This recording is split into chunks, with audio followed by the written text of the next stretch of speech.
नमस्कार साथियों, सर्वा क्लासेज में मैं ओपी सर्वा आपका हार्दिक स्वागत करता हूं। साथियों, अपने संपूर्ण विश्व का ज्योग्राफी शुरू कर रखा है और उस संदर्भ में आज अपन देखेंगे उत्तर अमेरिका जो महाद्वीप है उस पर चर्चा अपने शुरू कर रखी है। विश्व भूगोल के अंदर अपने उत्तर अमेरिका महाद्वीप का अपन परिचय ले रहे हैं। उसके पर्वत पठार मैदान, उसका भौतिक स्वरूप है, उसकी चर्चा अपने इससे पहले वाली वीडियो में कर ली है।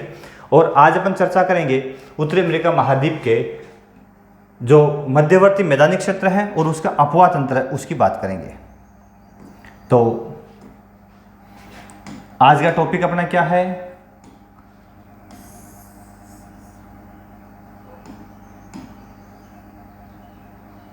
उत्तर अमेरिका महाद्वीप।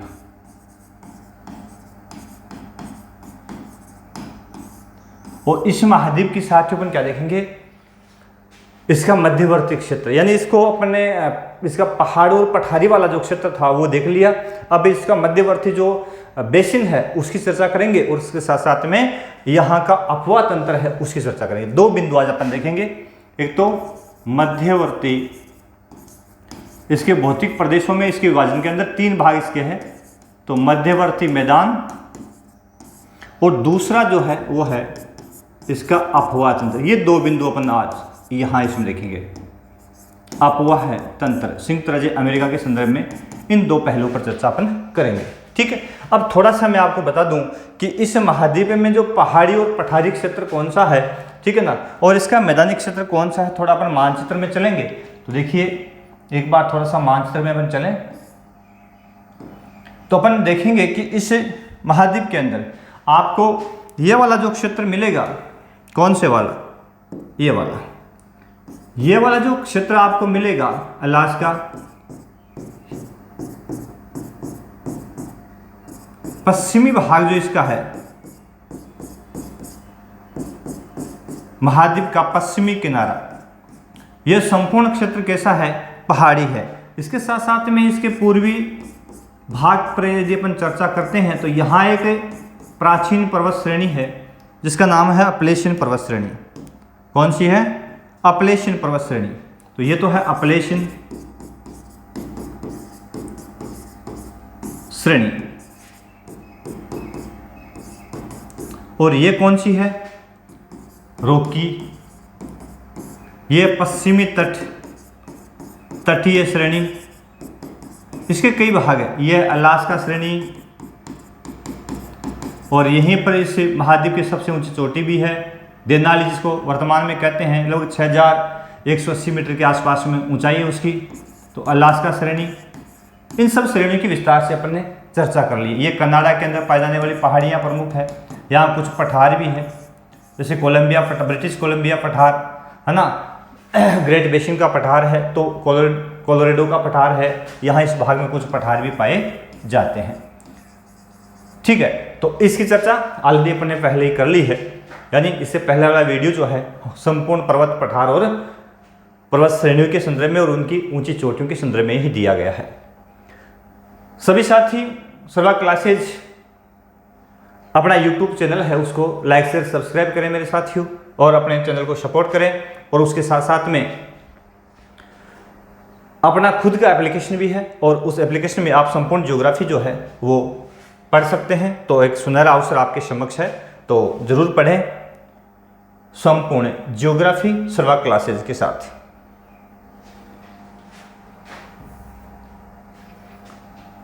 क्या हो गया, क्यों डिस्टर्ब कर रहा है?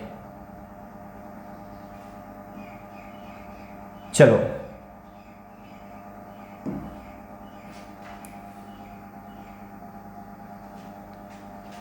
एक सेकंड मेरे साथी, पढ़ने से कैसे हो गया?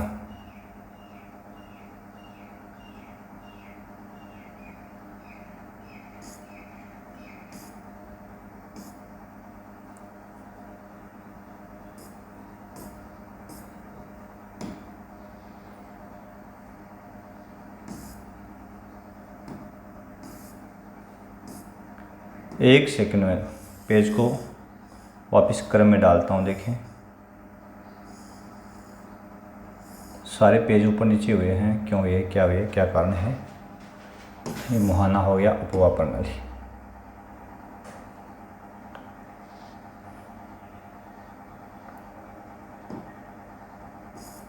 प्रमुख नदियाँ हो गई। ये अपने नोट्स है और महत्वपूर्ण नोट्स भी है।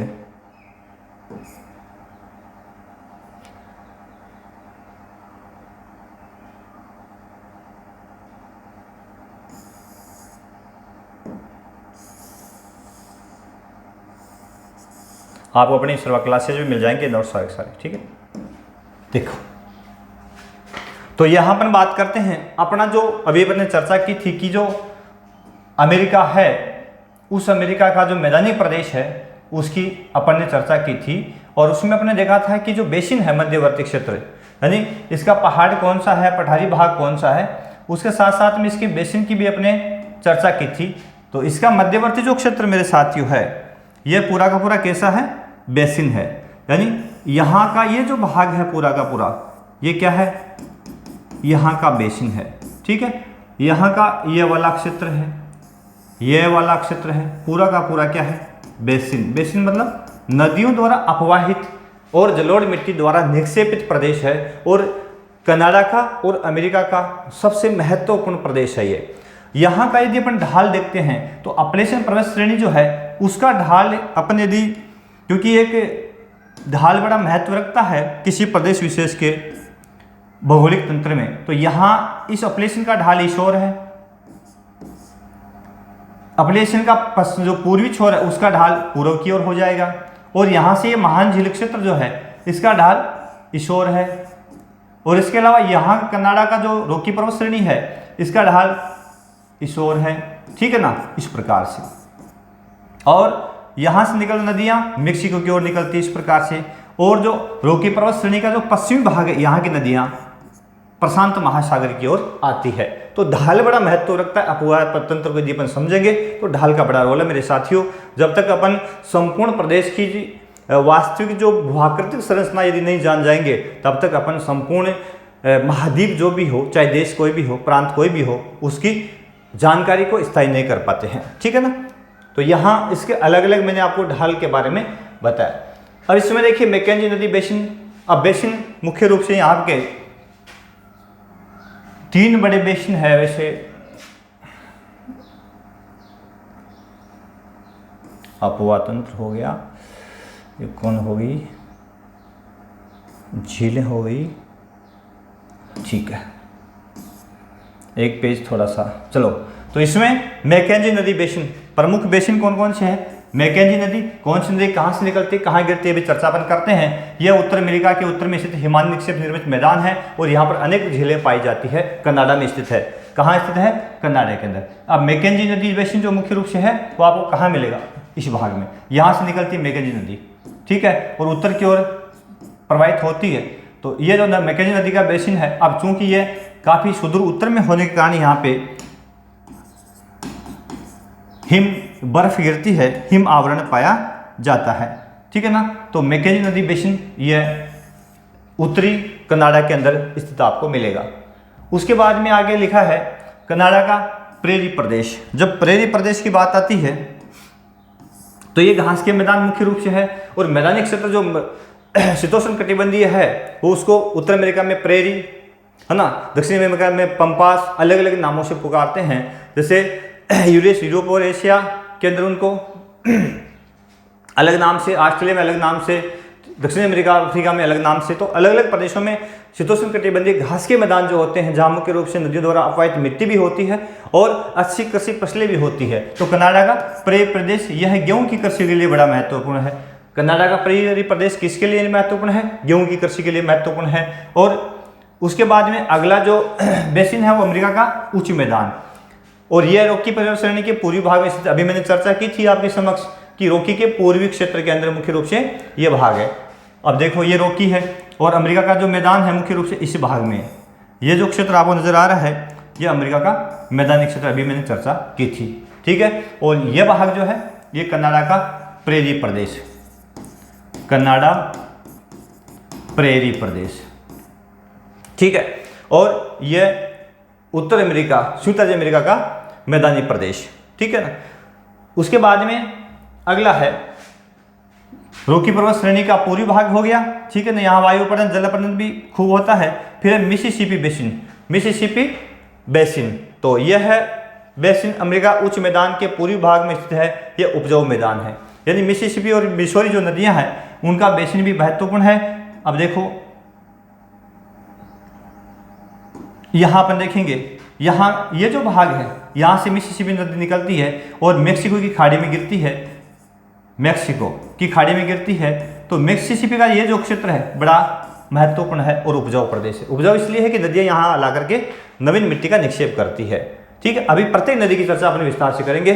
कौन सी नदी है, कहाँ गिरती है, कहाँ से निकलती है, उसकी संपूर्ण चर्चा अपन शुरू करेंगे। तो वैसे मैं आपको बता रहा हूँ। ठीक है, अब देखो फिर आगे है मिसिसिपी नदी बेसिन में गेहूं, मक्का और कपास की खेती अच्छी होती है।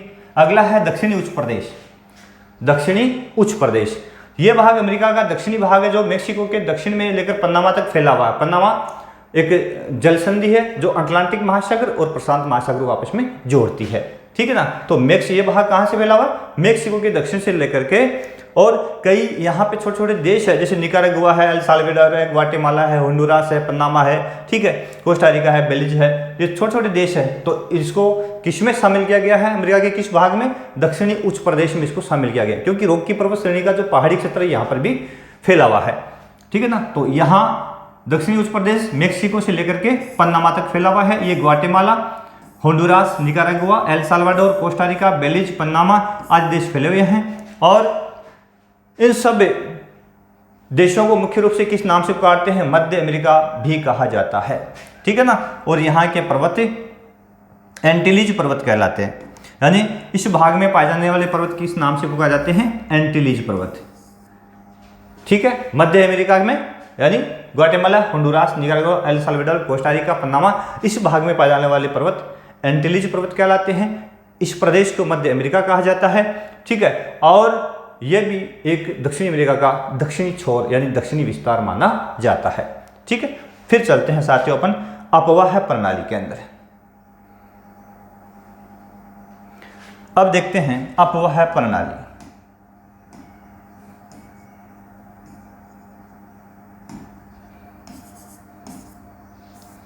अपवाह प्रणाली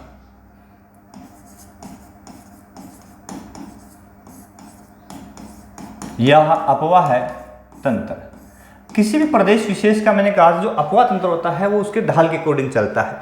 अभी अपन ने संयुक्त राज्य अमेरिका की बात की थी तो हमने पाया थी संयुक्त राज्य अमेरिका वाला जो क्षेत्र है मुख्य रूप से उसका ढाल जो है किस रूप में है। तो इसकी चर्चा अपन ने अभी की थी मैंने। ये मेक्सिको है, संयुक्त राज्य अमेरिका है, ये कनाडा है। यदि इसको मैं एक डायग्राम बनाऊं तो मैंने कहा था कि ये जो प्रदेश है ये पहाड़ी है तो इसका ढाल किस ओर है, मेक्सिको, और यहाँ अपलेशियन पर्वत श्रेणी है तो इसका ढाल इस ओर है। ठीक है, और इसका पूर्वी ढाल पूर्व की ओर जाएगा। यहाँ का महान झील क्षेत्र है ये कनाडा और संयुक्त राज्य अमेरिका की सीमा पर 5 झीलें पाई जाती है। सुपीरियर है, एरी है, मिशिगन है, ओंटेरियो है ना। तो ये 5 झीलें, इसको महान झील क्षेत्र कहते हैं। यहाँ 5 झीलें पाई जाती है जो कनाडा और संयुक्त राज्य अमेरिका की सीमा बनाती है। ठीक है, यहाँ पे 5 झीलें पाई जाती है। तो ये पूरा का पूरा प्रदेश हो गया अपना सॉरी, यहाँ पे कनाडा की सीमा यहाँ है ना। तो यहाँ 5 झीलें पाई जाती है। तो इस प्रदेश का जो ढाल है वो इस ओर है। यहाँ कनाडा का ये जो भाग है यहाँ पर्वत श्रेणी है तो इसका भाग ढाल भी किस ओर है, उत्तर पूर्व की ओर, उत्तर की ओर है। और यहाँ की जो महान झीलें, यहाँ पे कुछ झीलें पाई जाती है कनाडा के अंदर, तो इनका ढाल उत्तर और उत्तर पश्चिम की ओर है। तो ये ढाल जो है ना आपको पता होना चाहिए कि किसी प्रदेश विशेष का ढाल है, उसके अकॉर्डिंग ही अपवाह प्रणाली आपको मिलेगी। सबसे पहले अपन देखते हैं यहाँ कुछ प्रमुख नदियाँ अमेरिका की दे रखी है, और वो नदियाँ हैं जैसे अमेरिका की प्रमुख नदियों में नदी और उनका मुहाना वो कहाँ से निकलती है, तो सेंट्रल लॉरेंस नदी, और कहाँ गिरती है, तो सेंट्रल लॉरेंस अटलांटिक महासागर में गिरती है, कोलंबिया और सैक्रामेंटो प्रशांत महासागर में गिरती है, कोलोराडो कैलिफोर्निया की खाड़ी में गिरती है मेक्सिको के अंदर, और मिसिसिपी और रियो ग्रांड मेक्सिको की खाड़ी में गिरती है दक्षिण की ओर आकर के, मैकेंजी आर्कटिक महासागर में गिरती है उत्तर की ओर जाकर के, है ना। अब प्रत्येक नदी जो है उसकी चर्चा अपन करेंगे। सेंट्रल लॉरेंस नदी, पहली नदी कौन सी है, सेंट्रल लॉरेंस नदी। अब सेंट्रल लॉरेंस नदी के बारे में देखो मैं आपको मानचित्र के माध्यम से बता दूं कि सेंट लॉरेंस नदी जो मुख्य रूप से है यह है, अपने पास में इसका डायग्राम मैंने पहले बना रखा है, इस वाले में है, उस वाले में ये रही, ठीक है, इसमें आ गया डायग्राम सेंट लॉरेंस नदी। अब देखिए साथियों, जब सेंट लॉरेंस नदी की बात आती है तो सेंट लॉरेंस नदी निकलती कहाँ से है? महान झील क्षेत्र से। महान झील क्षेत्र की जो ओंटेरियो झील है वहां से निकलती है। ये 5 झीलें हैं, वो कनाडा और संयुक्त राज्य अमेरिका की सीमा पे है, इसलिए इनको महान झील क्षेत्र कहते हैं। ये 5 झीलें हैं कौन कौन सी? सबसे यदि अपन इन झीलों की यदि अपन चर्चा करें साथियों, तो पश्चिम से पूर्व की ओर बढ़ते हैं तो सबसे पहली झील आती है जो सबसे बड़ी भी है, सुपीरियर झील। उसके ठीक बाद में आती है मिशिगन झील, जो दक्षिणी अमेरिका संयुक्त राज्य अमेरिका की ही झील है। बाकी 4 कनाडा और संयुक्त राज्य अमेरिका की सीमा पर, यानी दोनों की संयुक्त है। लेकिन एक मिशिगन जैसी झील है, ये भी एक जीके का प्रश्न है, बड़ा महत्वपूर्ण भी है कि मिशिगन झील सिर्फ कहाँ की है? संयुक्त राज्य अमेरिका के अंडर में। बाकी झीलें किसकी भूमि पर है? कनाडा और संयुक्त राज्य अमेरिका है उनकी सीमा पर। तो superior, Michigan, Huron, eri, Ontario, ये 5 झीलें हैं, इसको महान झील क्षेत्र कहा जाता है। इस महान झील क्षेत्र से ही यहाँ से सेंट लॉरेंस नदी ओंटेरियो झील से निकलती है और उत्तर पूर्व की ओर प्रवाहित होती है, और उत्तर पूर्व की ओर प्रवाहित होकर के मुख्य रूप से कनाडा की भूमि पर प्रवाहित होती है। और सेंट लॉरेंस की खाड़ी, ये देखो यहाँ पे खाड़ी जल क्षेत्र है, क्योंकि यहाँ पे आपको पता ही है अटलांटिक महासागर। कौन सा महासागर है? अटलांटिक महासागर। तो अटलांटिक महासागर है यहाँ पे, और इस महासागर के कनाडा के तट पर यहाँ जो जल क्षेत्र है उसको बोलते हैं, ये जहाँ पे सेंट लॉरेंस नदी गिरती है, अपना मुहाना बनाती है, उसको सेंट लॉरेंस खाड़ी के नाम से पुकारते हैं। तो सेंट लॉरेंस नदी ओंटेरियो झील से निकल करके उत्तर पूर्व की ओर प्रवाहित होकर के सेंट लॉरेंस की खाड़ी में गिरती है। कहाँ गिरती है? सेंट लॉरेंस की खाड़ी में गिरती है। ये देखो, सेंट लॉरेंस की खाड़ी अटलांटिक महासागर में गिरती है। बहुत ही शानदार तरीके से मैंने नोट्स भी आपके लिए इसी प्रकार से तैयार किए हैं, साथ साथ में आपको ये इसीलिए बता रहा हूँ कि आपको अवगत रहे। उसके बाद में ये संयुक्त राज्य अमेरिका और कनाडा में प्रवाहित होती है, क्योंकि सेंट लॉरेंस झील जो मैंने कहा था कि अमेरिका की और संयुक्त राज्य अमेरिका की दोनों की संयुक्त है ना। कनाडा के क्यूबेक और मॉन्ट्रियल शहर इसी नदी पर बसे हुए हैं। कनाडा के 2 महत्वपूर्ण शहर है, एक तो क्यूबेक और दूसरा मॉन्ट्रियल, ठीक है ना। तो दोनों ही औद्योगिक केंद्र, बहुत महत्वपूर्ण औद्योगिक केंद्र भी रहे हैं। तो दोनों के शहर किस नदी के किनारे है? सेंट लॉरेंस नदी के किनारे। तो कौन कौन से हैं? क्यूबेक और मॉन्ट्रियल, ठीक है। तो ये किस नदी के किनारे हैं? सेंट लॉरेंस नदी के किनारे। ये एक बहुत ही महत्वपूर्ण जीके का प्रश्न हो गया आपके लिए, ठीक है ना। तो उसके बाद में है मॉन्ट्रियल, विश्व का सबसे बड़ा नदी है, द्वीपीय शहर है। अब यहाँ पे क्यूबेक और मॉन्ट्रियल नदी द्वीपीय शहर भी है, क्योंकि नदी है द्वीप। आपको पता है कि नदी के बीच में जो स्थलखंड हो और उसके चारों ओर से नदी की धाराएं प्रवाहित होती हो तो उसको नदी द्वीप कहा जाता है। और ये सबसे बड़ा नदी द्वीप भारत के अंदर ब्रह्मपुत्र में माजुली द्वीप है। अपने यहाँ कौन सा द्वीप है? माजुली द्वीप है, ठीक है ना। तो ये विश्व का माजुली द्वीप विश्व का सबसे बड़ा नदी द्वीप है। लेकिन विश्व का सबसे बड़ा नदी द्वीप के ऊपर स्थित शहर कौन सा है? तो ये मॉन्ट्रियल है, ठीक है ना। इसको आप जरूर मेमोराइज कर लीजिएगा। एक थोड़ा सा डिस्टर्ब हुआ है, माफ कीजिएगा।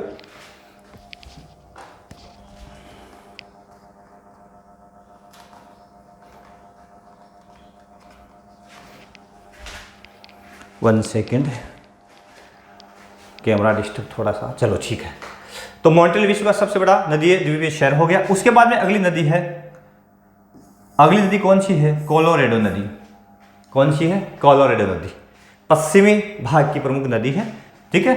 यह नदी रॉकी पर्वत के पश्चिमी ढाल से निकल करके संयुक्त राज्य अमेरिका और मेक्सिको में बह करके कैलिफोर्निया की खाड़ी में गिरती है। ग्रैंड कैनियन विश्व का सबसे बड़ा जो कैनियन है यही नदी बनाती है। देखो इसको,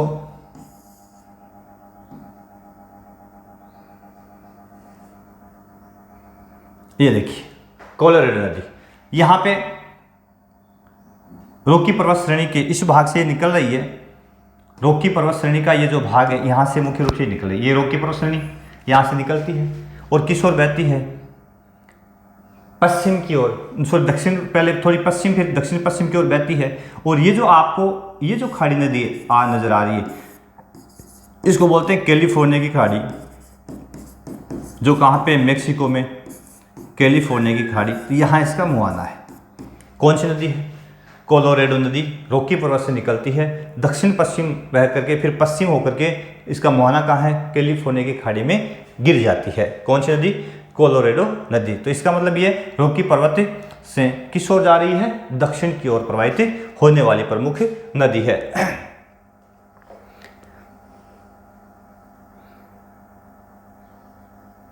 अगली है, इसके बाद में अगली नदी अपनी आ जाती है,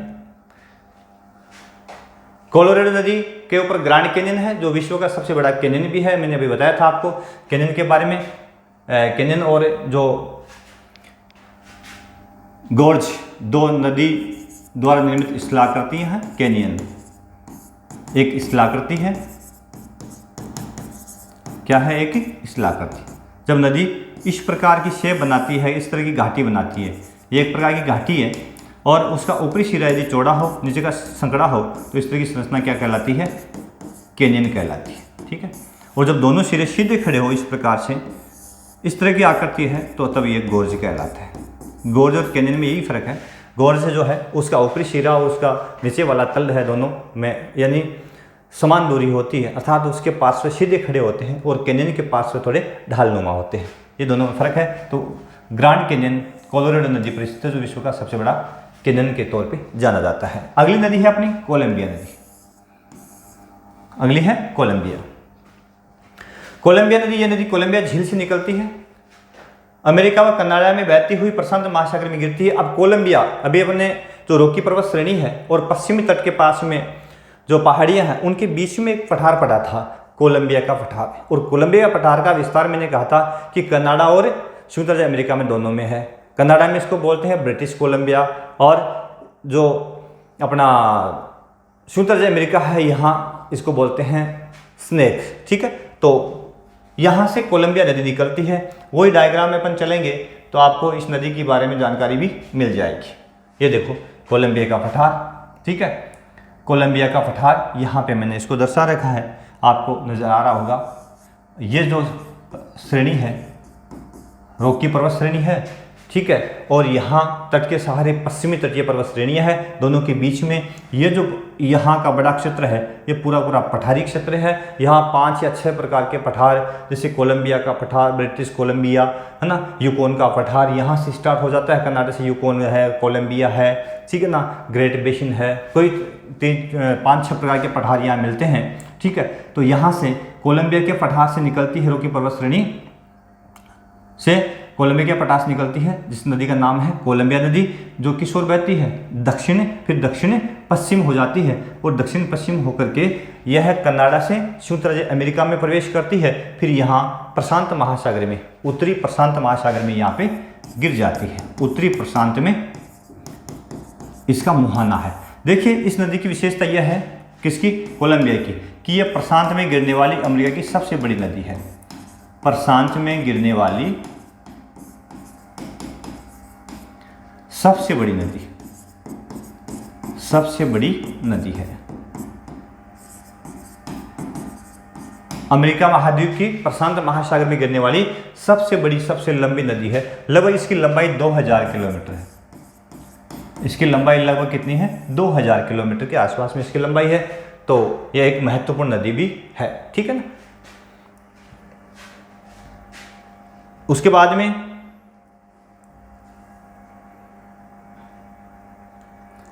कोलंबिया नदी की अपन चर्चा कर रहे हैं। ठीक है। और ये कोलंबिया झील से निकलती है, प्रशांत महासागर में गिरती है, प्रशांत गिरने वाली सबसे लंबी नदी। इसकी सहायक नदी है स्नेक।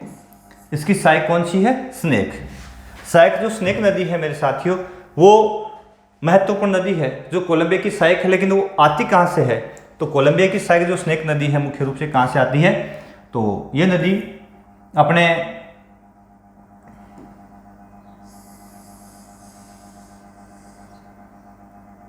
एक डायग्राम ले लेते हैं खाली है, ठीक है। स्नेक नदी, यहां से कोलंबिया नदी निकाली अपन ने, ठीक है, कोलंबिया।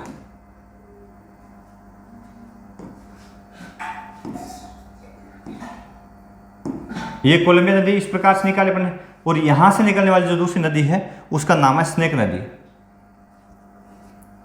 इधर से इसकी साई नदी है, उसका नाम है स्नेक नदी। अब ये स्नेक भी कहां से निकलती है? स्नेक नदी भी रॉकी पर्वत श्रेणी से निकलती है, लेकिन ये संयुक्त राज्य अमेरिका की प्रमुख नदी है। स्नेक कहां से निकलती है?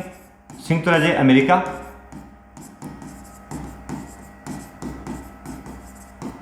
के पश्चिम भाग से रॉकी पर्वत श्रेणी से ही निकलती है, और किस ओर बहती है? उत्तर पश्चिम की ओर, उत्तर पश्चिम की ओर बहते हुए आगे बढ़ती है, और यहाँ कहाँ गिर जाती है? प्रशांत महासागर में। किसके साथ? प्रशांत महासागर में गिर जाती है। किसके साथ? कोलंबिया नदी के साथ। किसके साथ? कोलंबिया नदी के साथ। इसका मतलब कोलंबिया की साई कौन सी हो गई? स्नेक नदी, ठीक है। आगे चलते हैं, आधी घंटे। उसके बाद में अगली है, आगे चलें तो आगे है अपनी रियो स्नेक हो गई, जो किसकी सहायक है? कोलंबिया की सहायक है, ये अपन समझ गए होंगे। अगली है अपनी नदी हडसन नदी। हडसन नदी की अपन बात करेंगे तो हडसन की खाड़ी भी है, कनाडा के उत्तरी छोर के ऊपर हडसन की खाड़ी। यह नदी हडसन झील से निकल करके न्यूयॉर्क की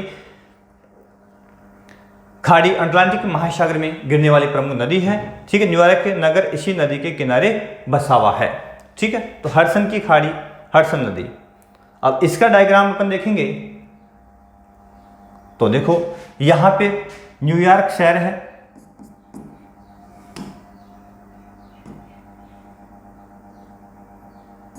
यहां पे न्यूयॉर्क शहर है तट के पास में, और इसका डायग्राम अपन देख लेते हैं। इसका डायग्राम हडसन नदी का भी अपने पास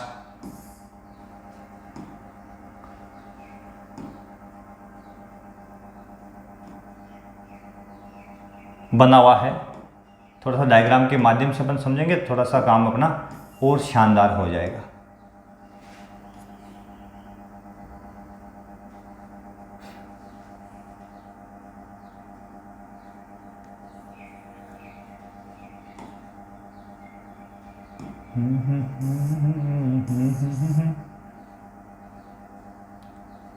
कहाँ चला गया?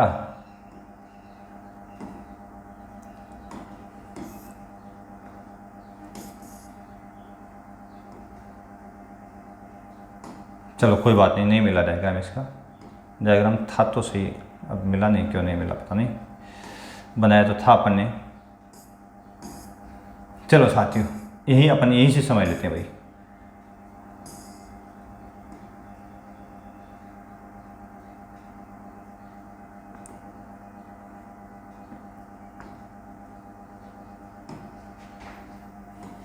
कहाँ चले थे अपन?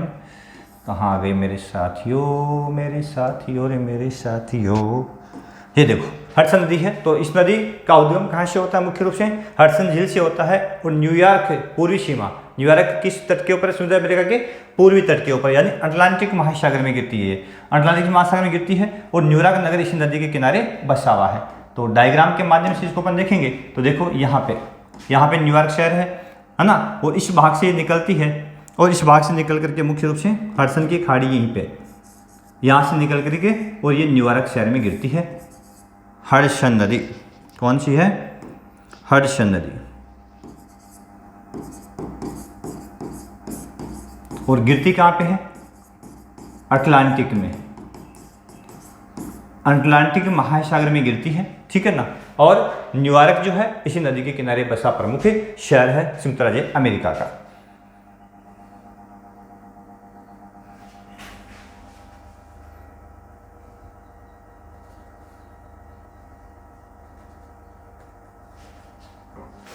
चलो आगे देखते हैं अगली नदी कौन सी है। उसके बाद में रियो ग्रांड। अगली साथियों नदी कौन सी है? रियो ग्रांड नदी। रियो ग्रांड या रियो ग्रांडे नदी यह नदी केबी पर्वत से निकल करके मेक्सिको की खाड़ी में गिरती है। यह नदी मेक्सिको व संयुक्त अमेरिका की सीमा बनाती है, प्राकृतिक सीमा भी बनाती है। अब देखो इसके बारे में, इसका डायग्राम मैं दिखा दूं आपको।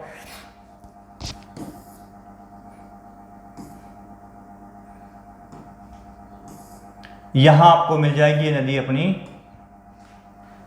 ये रही है केबी पर्वत।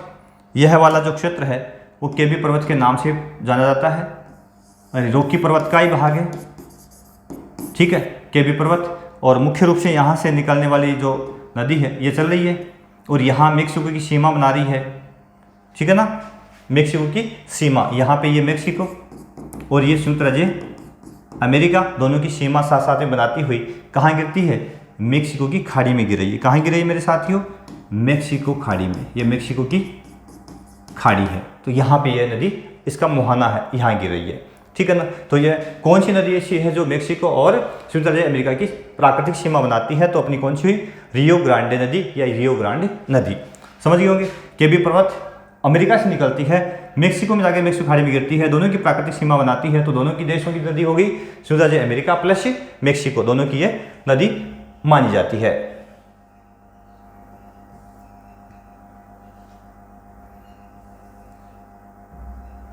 रियो ग्रांडे नदी, तो बात कर ली अपन ने, ये मेक्सिको और अमेरिका की सीमा बनाती हुई मेक्सिको की खाड़ी में अपना मुहाना बनाती है। अगली है मिसिसिपी नदी, मिसिसिपी मिसौरी। जहां रियो ग्रांडे मैंने बताया था वहीं पे इसी भाग में दक्षिण की ओर मेक्सिको की खाड़ी में ये गिरेगी, लेकिन ये निकलेगी मध्यवर्ती अमेरिका से, उत्तर से दक्षिण की ओर इसका प्रवाह होगा, ठीक है ना। तो मिसिसिपी नदी, मिसौरी इसकी सहायक नदियाँ होगी, ओहियो इसकी सहायक नदियाँ हैं। तो मिसिसिपी उद्गम इटास्का झील, इटास्का झील मध्यवर्ती अमेरिका से निकल करके मेक्सिको की खाड़ी में गिरती है और सहायक नदियाँ मिसौरी और ओहियो इसकी सहायक नदियाँ हैं। तो इसकी अपन बात करेंगे, तो इसका मानचित्र कुछ इस प्रकार से यदि अपन बनाएं, संयुक्त राज्य अमेरिका का, यहाँ मेक्सिको हो गया, ये संयुक्त राज्य अमेरिका हो गया, ठीक है, संयुक्त राज्य अमेरिका। अब इस मानचित्र में अपन इस नदी को निकालेंगे तो आपको ये नजर आएगी कि इस भाग से मुख्य रूप से ये नदी निकलती है, यहाँ से, ठीक है, मिसिसिपी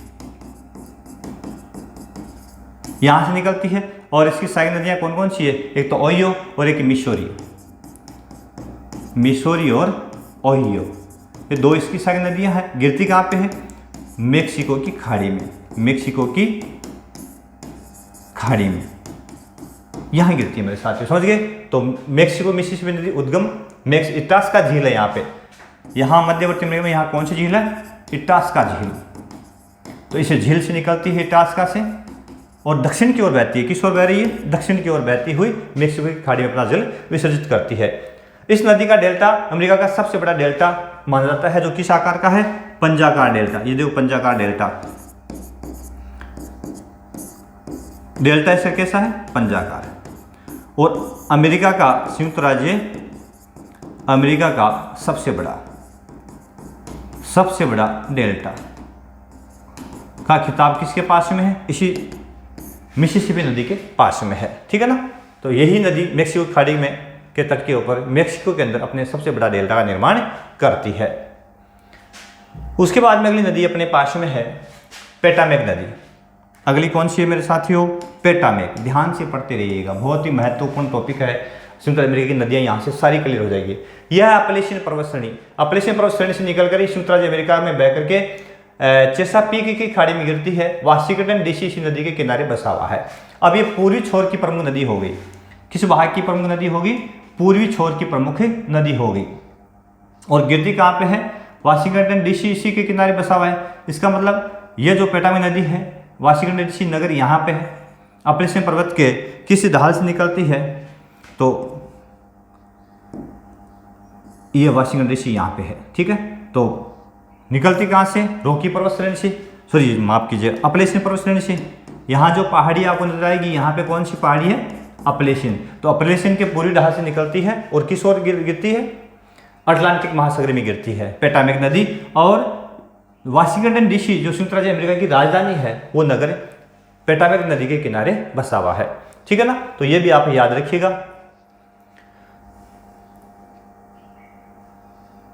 पेटामेक, ठीक है। तो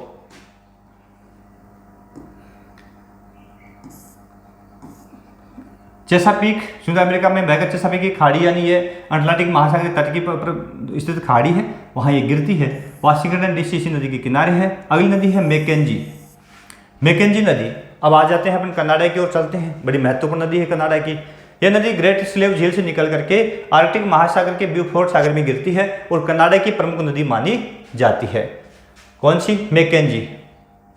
यदि अपन बात करते हैं तो यहाँ इस भाग में एक झील है, कनाडा के उत्तरी छोर पे एक झील है और उस झील का नाम है ग्रेट स्लेव। ग्रेट स्लेव, ठीक है। इस ग्रेट स्लेव झील से एक नदी निकलती है जिसका नाम है कौन सी? मैकेंजी, और उत्तर की ओर बह करके और यहाँ गिरती है। तो इस सागर का नाम है ब्यूफोर्ट सागर। ब्यूफोर्ट सागर में अपना मुहाना बनाती है। तो ये कनाडा की प्रमुख नदी मानी जाती है। कौन सी? मैकेंजी नदी। और कनाडा की सबसे लंबी नदी का खिताब भी इसी नदी के पास में है।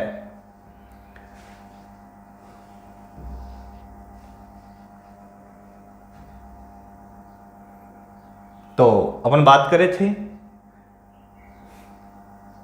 यूकॉन मैकेंजी की, ठीक है। जो ये मैकेंजी नदी है स्लेव झील से निकल करके आर्कटिक महासागर में गिरने वाली प्रमुख नदी है। उसके बाद में अगली नदी है फ्रेजर नदी। अब फ्रेजर नदी की बात करेंगे तो ये कनाडा की मुख्य नदी है जिसका उद्गम रॉकी पर्वत श्रेणी से होता है, प्रशांत महासागर में गिरती है। अब इसका जो अपवा अपन आपको दिखाएंगे तो आपको नजर आएगा कि फ्रेजर नदी यहाँ इस भाग से निकलती है, ठीक है ना। यहाँ से निकल करके ग्रेट बेरियर झील के पास से निकल करके और उत्तर पश्चिम की ओर बहती हुई यहाँ गिरती है, बेरिंग सागर के अंदर अपना जल गिराती है। कौन सी नदी? फ्रेजर नदी। देखो कनाडा की मुख्य नदी है जिसका उद्गम रॉकी पर्वत से होता है और प्रशांत महासागर में अपना जल गिराती है। ऐसा कैसे हुआ? थोड़ा सा माफ कीजिए भाई, बाहर से डिस्टर्ब हुए हैं थोड़ा सा। फ्रेजर नदी, इसका डायग्राम आपको मैं बता देता हूं।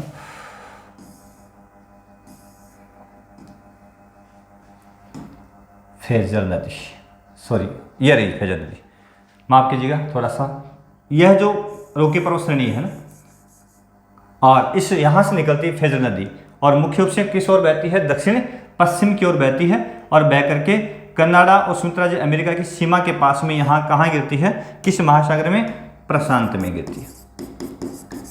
प्रशांत में गिरती है। तो प्रशांत महासागर में गिरने वाली प्रमुख नदी है फ्रेजर नदी, ठीक है। वैंकूवर शहर इसी नदी के किनारे। वैंकूवर एक शहर भी है जो एक समुद्री पतन भी है और पश्चिमी अमेरिका की पश्चिमी सीमा का महत्वपूर्ण पतन माना जाता है।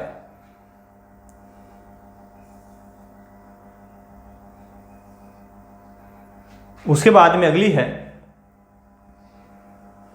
वैंकूवर शहर फ्रेजर नदी के किनारे बसा हुआ है। अगली है यूकॉन नदी। अगली कौन सी है? यूकॉन। चलें इधर, यूकॉन के पास में यूकॉन नदी। यह ब्रिटिश कोलंबिया, मैंने कहा था कनाडा के अंदर जो कोलंबिया का पठार है वो कनाडा में ब्रिटिश कोलंबिया कहलाता है। तो ब्रिटिश कोलंबिया कनाडा से निकल कर बेरिंग सागर में गिरने वाली प्रमुख नदी है, ये थी वो यूकॉन नदी, ठीक है। तो इसका डायग्राम मैंने अभी बताया था आपको। यहाँ से ये, यहाँ से ब्रिटिश कोलंबिया से निकलती है यूकॉन और इस प्रकार से गिरती है। यहाँ बेरिंग सागर है, बेरिंग सागर, यहाँ अपना जल गिराती है। यूकॉन नदी जो कनाडा की प्रमुख नदी है जो उत्तर पश्चिम की ओर प्रवाहित होती है और अलास्का और कनाडा, इस बार संयुक्त राज्य अमेरिका और कनाडा दोनों में प्रवाहित होने वाली प्रमुख नदी है। उसके बाद में है महान झील। प्रमुख झीलें, संयुक्त अमेरिका की प्रमुख झीलें। अब साथ ही झीलों की बात आती है तो महान झील क्षेत्र मैंने कहा था संयुक्त राज्य अमेरिका और कनाडा की सीमा पर 5 बड़ी झीलें हैं। जैसे सुपीरियर, अभी मैंने चर्चा पहले भी की थी, सुपीरियर झील, ह्यूरॉन, मिशिगन। मिशिगन सिर्फ अमेरिका में पाई जाने वाली झील है। इसके अलावा एरी, ओंटेरियो, ये महान झीलें कहलाती है। 5 झीलें मिलकर के महान झील। तो इसमें 4 झील है कनाडा और संयुक्त राज्य अमेरिका में है और एक झील कौन सी? मिशिगन, जो सिर्फ संयुक्त राज्य अमेरिका में है, ठीक है ना। इसके अलावा ग्रेट बियर, ग्रेट स्लेव, है ना, अथियाबास्कर और रेंडियर और विनिपेग, ये कनाडा की प्रमुख झीलें हैं। तो इन झीलों की अवस्थिति भी आपको मैं बता दूं कि ये झीलें मुख्य रूप से कहाँ कहाँ पाई जाती है। तो ये देखो, ग्रेट बेयर झील, ग्रेट स्लेव झील, विनिपेग झील, तो ये कनाडा की प्रमुख झीलें हैं। उसके बाद में यहाँ पर देखेंगे सुपीरियर, मिशिगन, ह्यूरॉन, ईरी और ओंटेरियो, ये प्रमुख झीलें हैं। अब यहाँ पे एक नहर भी है, जैसे कि अपन बात करते हैं कि शू नहर, एक नहर है शू नहर, ये किन को जोड़ती है? सुपीरियर झील को ह्यूरॉन से जोड़ती है। तो कौन सी झीलों को शू नहर जोड़ती है?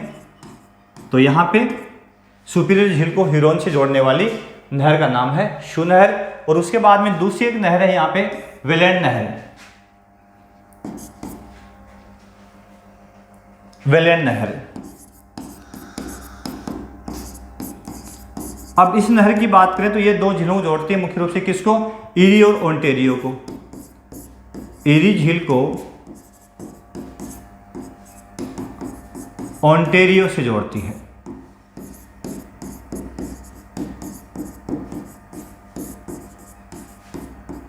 ठीक है, तो शू नहर, और बहुत बार प्रश्न शू नहर के बारे में पूछते हैं कि शू नहर प्रमुख रूप से किन झीलों को जोड़ती है? तो सुपीरियर झील को ह्यूरॉन से जोड़ती है, और वेलेंड नहर किसको जोड़ती है? ईरी को ओंटेरियो से जोड़ती है। उसके बाद में अन्य झीलें, सुपीरियर झील की पर बात की, सुदूर अमेरिका और कनाडा की सीमा पर है, और मीठे पानी की सबसे बड़ी झील भी है जो विश्व की। डुलुथ शहर इसी झील के किनारे बसा हुआ है। शू नहर सुपीरियर झील और ह्यूरॉन झील को आपस में जोड़ती है। मिशिगन झील इसके किनारे अमेरिका का गेरी और शिकागो शहर है, और शिकागो विश्व का सबसे बड़ा मास का केंद्र भी है। ठीक है, और उसके बाद में प्रमुख जल संधियाँ, तो डेविस जल संधि, यह बेफिन द्वीप को ग्रीनलैंड से अलग करती है, और कनाडा और ग्रीनलैंड के बीच में प्रमुख जल संधि है डेविस जल संधि। ठीक है, हडसन जल संधि बेफिन को उगावा प्रायद्वीप यानी कनाडा से अलग करती है। हडसन की जल संधि हडसन की खाड़ी के ठीक ऊपर। ठीक है, और बेरिंग जल संधि उत्तर अमेरिका और एशिया को अलग करती है, जो साइबेरिया, रूस को अलास्का से अलग करती है। यदि मुख्य केंद्र मान ले, वैसे तो महाद्वीप हो गई, बेरिंग जल संधि किसको अलग करती है? एशिया महाद्वीप और उत्तर अमेरिका महाद्वीप को अलग करती है। लेकिन यदि स्थलखंडों की बात करें, प्रांतों की बात करें, तो अलास्का को अलग करती है किससे? साइबेरिया से। रूस अधिकृत साइबेरिया, रूस के अंडर में जो साइबेरिया है या रूस का जो क्षेत्र है साइबेरिया, उसको अलास्का से अलग करती है। अलास्का संयुक्त अमेरिका का एक प्रांत है। इस प्रकार से ये प्रमुख जल संधियाँ हैं। हालांकि जल संधियों की चर्चा पहले भी की जा चुकी है। तो देखो यहाँ पे जल संधि, बेरिंग जल संधि, यहाँ पे ये जो भाग आता है वो किसका आता है? साइबेरिया का। ये आ गया अलास्का अपना। ठीक है ना, इसकी चर्चा भी पहले मैंने कर दी है। यहाँ पे ये हडसन की, यहाँ डेविस जल संधि, डेविस जल संधि पाई जाती है। ठीक है ना, और यहाँ लेब्राडोर सागर है, लेब्राडोर सागर पाया जाता है। तो इनकी चर्चा पहले विस्तार से की जा चुकी है, और भी आगे अपन अलग अन्य महाद्वीपों के चर्चा विस्तार से अपन करेंगे। तो इस तरह के बहुत महत्वपूर्ण टॉपिक जो है क्लियर करने के लिए, संपूर्ण विश्व का ज्योग्राफी पढ़ने के लिए आप जुड़े रहे सर्वा क्लासेज यूट्यूब चैनल के साथ में। चैनल को शेयर सब्सक्राइब जरूर कर लें, बेल आइकन दबा लें, और इसके साथ साथ में अपना खुद का एप्लीकेशन है वो भी डाउनलोड कर लें, ताकि यहाँ से आपको विभिन्न प्रकार के जो एग्ज़ाम होते हैं उसमें आने वाली संपूर्ण ज्योग्राफी है उसके लिए आपको वीडियो रिकॉर्डेड वीडियो मिल जाएगा, PDF फाइल मिल जाएगी, और साथ में टेस्ट सीरीज भी मिल जाएगी। धन्यवाद, देखते रहिए सर्वा क्लासेज। फिर मिलेंगे अगली क्लास में, तब तक के लिए आप सभी का धन्यवाद, आभार। जय हिंद, जय भारत। थैंक यू साथियों।